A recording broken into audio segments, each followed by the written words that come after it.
하나님 말씀 느헤미야 2장에서 봉독해 드립니다. 느헤미야 2장 1절 말씀부터 10절까지 말씀 봉독해 드리겠습니다.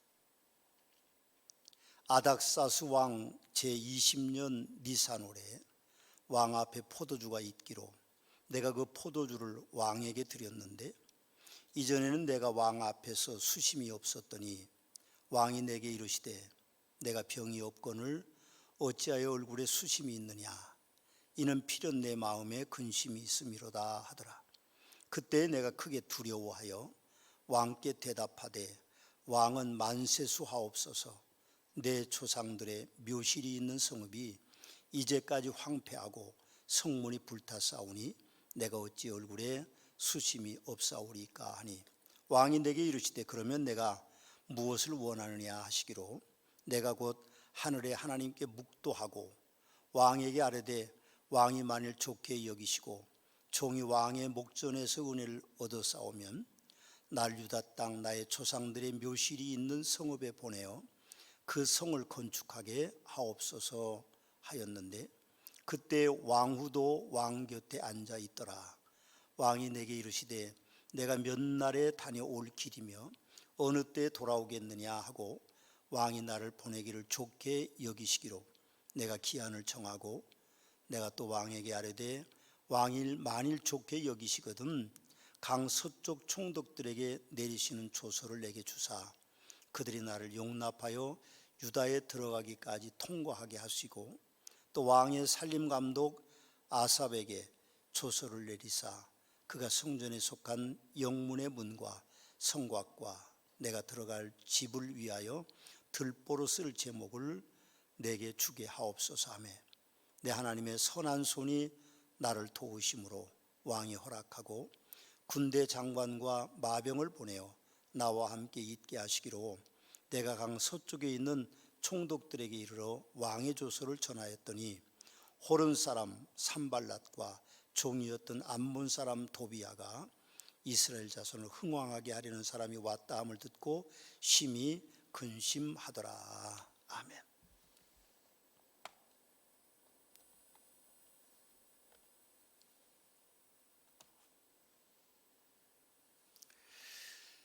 느헤미야가 그의 형제 하나니에게 고국의 소식을 듣습니다. 그런데 고국의 소식을 듣는데 하나님께서 특별히 그 땅에 재앙을 허락하셔서 성곽들이 무너지고 그리고 백성들은 외세의 침입에 환난을 겪고 있고 성문 짝은 불탔다. 그런 소식을 듣습니다.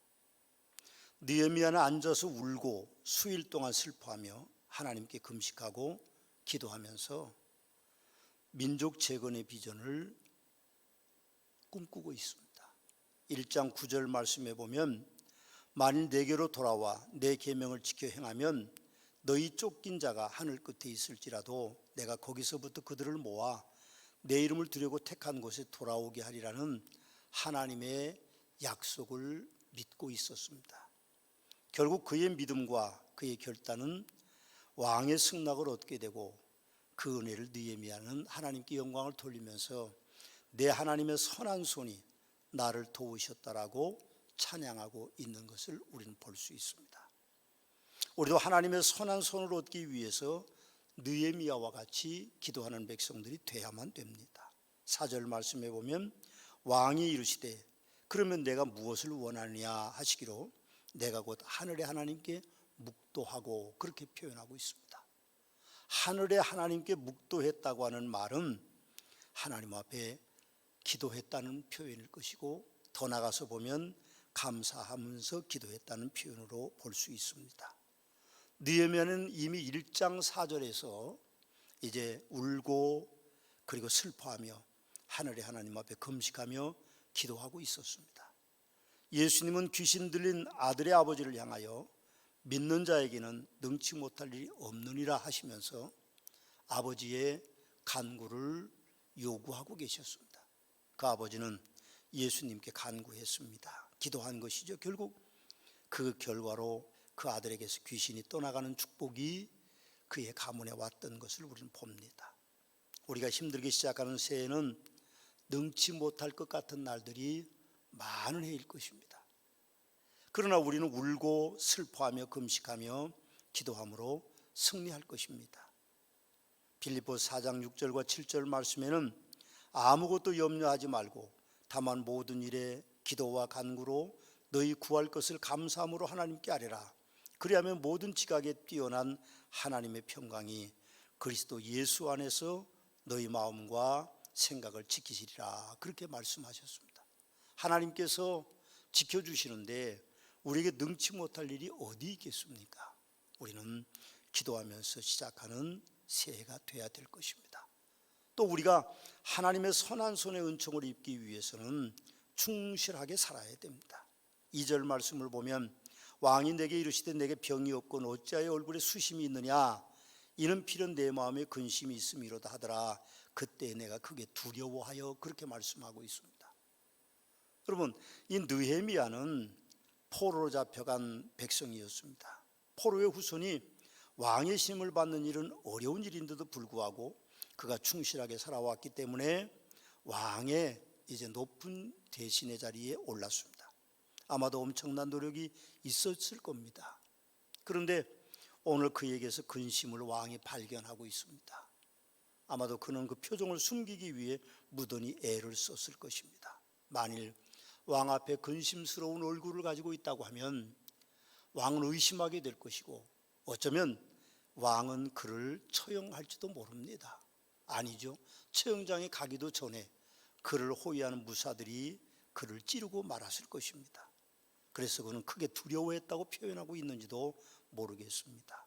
우리는 그의 삶을 통해서 보면 충실한 그의 모습을 볼 수 있습니다. 새해 우리는 자신의 본분에 맞게 충실하게 살아야 됩니다. 우리는 성도로서 코로나 핑계를 대지 말고 교회에 못 오시고 불편함이 많지만 그러나 성도의 본분은 가정에서도 어느 곳에 있든지 충실해야 됩니다. 예배 시간에는 어느 곳에든지 이제 카카오 TV로 예배를 드리고 혹은 뭐 더 여러분들이 능력이 있다면 TV 연결해서 예배를 드리고 그래서 철저하게 가족과 함께 예배 드리는 시간들을 만들어 가야만이 여러분들의 놀라운 하나님의 선한 손이 역사하게 될 것입니다. 여러분들의 교회의 직분이 뭡니까? 장로면 장로님답게, 안수 집사면 안수 집사님답게, 권사면 권사님답게, 집사면 집사답게, 목자면 목자답게, 교사면 교사답게 그렇게 살아가셔야만 됩니다. 또 가정에서도 가족 구성원의 본분을 충실하게 다해야 됩니다. 부모면 자손 자식들을 잘 이제 단독거리고 양육할 수 있어야 될 것이고 또 자녀라고 하면 효도를 다해야 될 것이고 그리고 이제 온 가족 식구들이 사랑하는 일들이 있어야만 될 것입니다. 직장에서도 소임을 다해야 됩니다. 성도는 어디에 속하든 내게 능력 주시는 자 안에서 능치 못할 일이 없다고 말씀하셨기 때문에 우리는 어떤 일을 맡았든 그 일에 남보다 뛰어난 능력을 보일 수 있는 충실함이 우리 속에 있어야만 됩니다. 학생이라면 학업에 충실해야 합니다. 학창시절은 쉽게 지나가고 다시는 오지 않는 것입니다. 우리는 대한민국 국민으로서 충실하게 또 살아야 됩니다. 특별히 정치적으로 혼란한 시대를 우리가 살아가고 있기 때문에 진영 논리에 빠지지 말고 그 깊은 늪에서 헤어나와서 우리는 국민으로서의 사명을 다해야 될 것입니다. 우리는 우리 후손들에게 거룩한 나라를 물려줘야 될 것이고 우리는 우리 후손들에게 안정된 나라를 물려줘야 될 것이고 우리는 우리 후손들에게 풍요로운 나라를 물려주어야만 될 것입니다. 우리는 사람으로서 성도로서 본분을 다하는 복된 은총이 여러분 모두에게 임하게 되시기를 주님의 이름으로 축원합니다. 세 번째는 하나님의 선한 손의 은총을 덧입기 위해서는 우리가 지혜롭게 살아가야만 됩니다. 여러분 6절 말씀에 보면 그때 왕후도 왕 곁에 앉았더라 그런 글을 느헤미야는 기록하고 있음을 봅니다. 여러분 이 느헤미야가 기록한 왕후도 왕 곁에 앉았더라는 기록을 우리가 보면 그의 지혜를 그곳에서 우리가 발견할 수 있습니다. 왕후의 동석은 공식적인 회의 자리가 아닙니다. 그리고 왕후가 그곳에 있다고 하는 것은 왕의 마음이 지금 굉장히 평안하고 그 마음 속에 어쩌면 좀 가장 행복한 시간들, 그렇다고 볼 수 있을 것입니다. 왕에게는 왕비들이 많았을 터인데, 그러나 왕으로 사람 마음이 있을 때가 가장 그가 바르게 사는 시간들이었을 것입니다. 그때 느헤미야는 이제 왕에게 자기의 의견을 토하고 있음을 우리는 봅니다. 더 나가서 보면 왕후가 있고 왕이 있을 때에는요, 그를 호위하는 사람들도 좀 없었을런지도 모릅니다. 느헤미야만 그곳에 음식을 대접하고 느헤미야는 그곳에 술을 대접하기 위해서 있었을 거니까 어쩌면 가장 좋은 시간, 가장 타이밍이 좋은 시간이라고 볼 수 있을 것입니다. 그래서 왕의 대답을 보면 내가 몇 날에 다녀올 길이며 어느 때에 돌아오겠느냐는 확실한 이제 대답을 얻어내는 절묘함이 그분의 기록 속에 우리는 발견할 수 있습니다. 지혜로워서 절묘한 타이밍을 잡는 것은 그 후의 문제를 쉽게 해결하는 하나의 열쇠가 됩니다.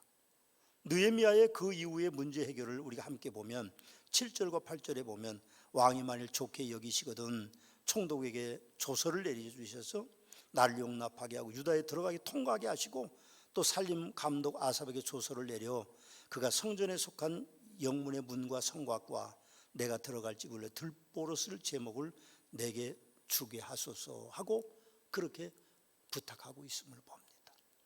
그때 왕은 그것을 승낙합니다. 그는 총독 자리도 얻고 예루살렘에 가는 호위병들도 얻고 그리고 그의 정적들로 대적할 수 있는 조서도 가지고 떠나가게 됩니다. 그것이 하나님의 선한 손의 역사라고 느헤미야는 말씀하고 있습니다.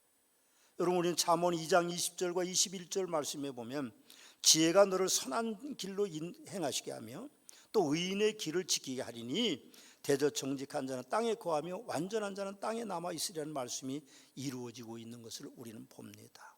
새해는 우리가 지금까지 살아온 날들보다 어떤 해보다도 더 지혜롭게 살아야 되는 해일 것입니다. 그래서 어려움 가운데도 우리가 지혜롭게 사셔서 다른 어떤 삶의 날들보다도 어떤 해보다도 더 선한 것들을 많이 남기는 복된 성도들이 되시길 주님의 이름으로 축원합니다.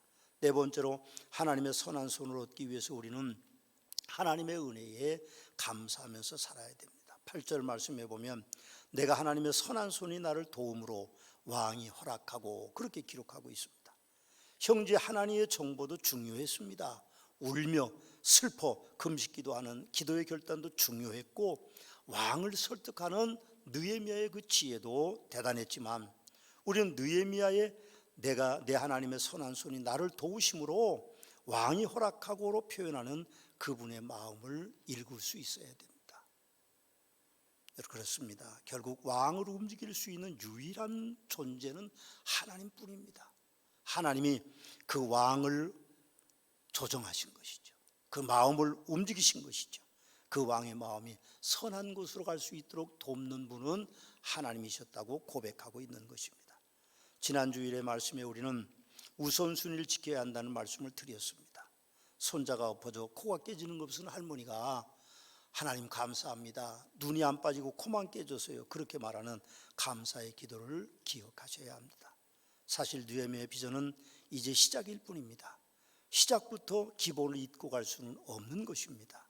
오늘 9절과 10절 말씀에 보면 군대 장관과 마병을 보내어 나와 함께 하시기로 내가 강 서쪽에 있는 총독에 이르러 왕의 조서를 전하였더니 호란 사람 산발랏과 종이었던 암몬 사람 도비아가 이스라엘 자손을 흥왕하게 하려는 사람이 왔다 함을 듣고 심히 근심하더라. 그렇게 느헤미야는 기록하고 있음을 봅니다. 느헤미야는 하나님의 선한 손이 도와주실 때 그의 삶의 어떤 사명, 그의 인생의 비전을 이루는 일들이 활짝 열리고 있음을 우리는 볼 수 있습니다.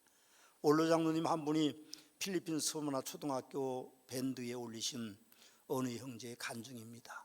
그 형제는 부잣집 아들이었답니다. 그래서 수영장을 가도 호텔 수영장을 가고 호텔에서 식사하면서 수영을 즐길 정도였다고 합니다. 그런데 초등학교 4학년 때 아버지 회사가 부도가 났다고 합니다. 어쩔 수 없이 어머니와 누나와 자기 셋이 미국으로 도피를 하게 됐다고 합니다. 미국의 뉴저지주에 가서 불법 체류하는 이모님 집에 사는데 다세대 주택 2층에 방독한 화장실이 하나 있는 곳에 이모의 가정과 함께 11명이 같은 집에서 생활을 했다고 합니다. 형편이 어려웠겠죠. 누나는 원래 수재였기 때문에 곧바로 중학교에 들어갔지만 자기는 영어를 할 줄 몰라서 4학년으로 들어가기로 했는데 영어를 잘 모르니까 4학년 교실에 들어갈 수가 없어서 잘못 들어가 6학년 교실에 들어갔다고 합니다. 그런 6학년 아이들하고 4학년이 그렇게 되니까 얼마나 그 차이가 크겠어요. 더구나 동양인은 체구가 적으니까 아이들이 지나가면서 머리통도 치고 영어 못한다고 야만인 취급도 하고 때로는 사물함을 가둬놓고 사물함에다 그 아이를 가둬놓고 학대를 했다고 합니다. 때로는 그 아이가 너무 많이 맞아서 귀가 찢어지는 그런 상처도 입었다고 합니다. 그 아이의 유일한 피난처는 쉬는 시간에 화장실이었다고 합니다. 화장실에 들어가서 문을 잠그고 소리내지 못하고 울부짖었다고 합니다. 하나님, 왜 나를 미국으로 보내셔서 이런 고통을 당하게 하시나요? 누나는 하나님의 똑똑하게 만들어 주셔서 줄리어드 프리스쿨에 들어가도록 하고 나는 왜 이렇게 공부도 못하고 아무것도 재능이 없습니까? 그러면서 통곡했다고 합니다. 어느 날 그는 그의 도피 장소인 화장실에서 하나님의 음성을 들었다고 합니다. 그 마음속에 그 소리가 들리는데 얘야, 내가 너와 친구가 되면 되지 않겠니? 그렇게 말씀하셨대요. 그때 그 아이는 그렇게 말했답니다. 하나님, 아무도 내 이름을 불러주지 않습니다. 누나의 동생이라고만 하고 나는 태어나지 않는 것이 더 좋을 뻔했습니다라고 항변했다고 합니다. 그리고 몇 날이 지나서 우연히 어느 교실을 지나가는데 악기 소리가 났대요. 그런데 보니까 그 밴드부였던 것 같습니다. 그곳에 들어갔는데 선생님이 너는 무슨 악기를 다룰 수 있느냐? 그런 투로 물으니까 영어를 못하는 이 아이가 플룻이라고 대답하고 거기서 플룻 연주를 했다고 그래요. 근데 한국에 있을 때 플룻을 겨우 2달, 3달 정도 레슨을 받은 솜씨라고 그러는데 그 선생님이 그 아이를 밴드부로 그렇게 이제 합격을 시켰죠. 근데 제가 생각해 보니까 한국 노래 한 곡 정도 하고 뭐 조금 그렇게 했던 것 같아요. 산토끼를 불렀는지 집토끼를 불렀는지. 그러니까 그게 이제 부르니까 외국 음악에 대해서 모르는 그 선생님이 그 아이를 플룻 연주자로 그렇게 자리에 앉혔다고 그럽니다. 그리고 그는 학교에 가서 쉬는 시간이거나 방과 후에는 이제 밴드부에서 플룻을 불기 시작했다고 합니다. 사실 누나는 13세 때 이미 수재라는 평을 듣고 3년 재수해서 겨우 줄리어드 프리스쿨에 도전해서 들어갔는데 이 아이가 플룻을 분다고 그러니까 누나가 놀리는 겁니다. 네가 뭘 할 줄 아니? 그리고 엄마도 그 아이의 재능을 인정하지 않았어. 가난했기 때문에 그렇겠지만 레슨도 시키지 않았다고 합니다. 그런데 이 아이가 줄리어드 프리스쿨이라고 하는 맨하탄의 가장 유명한 음악학교를 들어간다고 그러니까 어머니하고 누나가 웃었답니다. 그래, 알았다. 한 번만 봐라. 누나가 3년 재수에서 들어갔으니까 네가 한 번만 봐서 가면 다행이고 그렇지 않으면 가지 말아라, 포기해라, 그렇게 이야기했다고 합니다. 근데 그 아이가 어머니는 이제 일하러 가고 자기 혼자 뉴저지에서 뉴욕 맨하탄까지 버스를 타고 그렇게 시험을 보러 갔다고 합니다. 가서 보니까요, 다른 아이들과 차림새가 너무 다릅니다. 다른 집 아이들은 고급 차를 타고 부모와 함께 와서 시험을 보고 좋은 옷을 입고 좋은 악기를 들고 연주를 하는데 자기는 초라하게 부모도 없이 그렇게 와서 학교에서 쓰는 그 플룻을 가지고 시험을 보니까 그 선생님들이 참 신기한 애가 왔거든요. 어디 빈민촌에서 온 애 같은 애가 피리를 부는 그 플룻을 부는데 이상하게도 시험관들이 다른 아이들은 5분 정도 전곡을 완주하지 않고 시험을 끝내는데 자기는 전곡을 다 완주하도록 해서 떨어졌구나, 그냥 열심히 하자, 그런 마음을 가지고 시험을 봤대요. 일주일이 지나서 집에 있는데 우편함을 열어보던 엄마가 쫓아 들어오면서 통곡을 하는 겁니다. 그래서 아마도 이 아이의 생각은 한국에 계시는 아버지가 무슨 일이 생겼나 보다 그렇게 하는데 그 어머니가 자기를 끌어안고 그렇게 울부짖었답니다. 영문을 모르는 이 아이가 어리둥절하고 있을 때에 얘야 네가 줄리어드 프리스쿨에 합격했단다. 그것도 장학생으로 합격했단다 하고 우셨답니다. 그는 그 후에 스위스 로잔 국립음악원을 졸업하고 아버지와 함께 부도나기 전에 본 영화가 하나 있는데 그것이 이제 노예 상인이었던 선교사 존 뉴턴의 일대기를 그린 미션의 주제곡이었다고 합니다.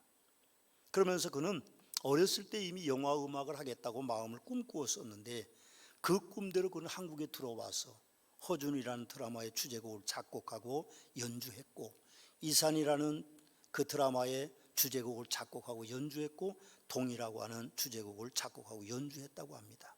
그 형제는 지금 90개국이 넘는 나라를 다니면서 연주하고 있습니다. 특별히 공연이 끝나면 그는 빈민촌 그리고 가난한 낮은 자들, 병든 자들을 위해서 연주하고 다니고 있습니다. 우리가 그 형제의 연주를 한번 들어보고 싶습니다. 그 형제의 이름은 송솔나무입니다.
송솔나무 형제는 사고로 오른쪽 다리가 왼쪽 다리에 비해서 약 70%밖에 사용하지 못한다고 합니다.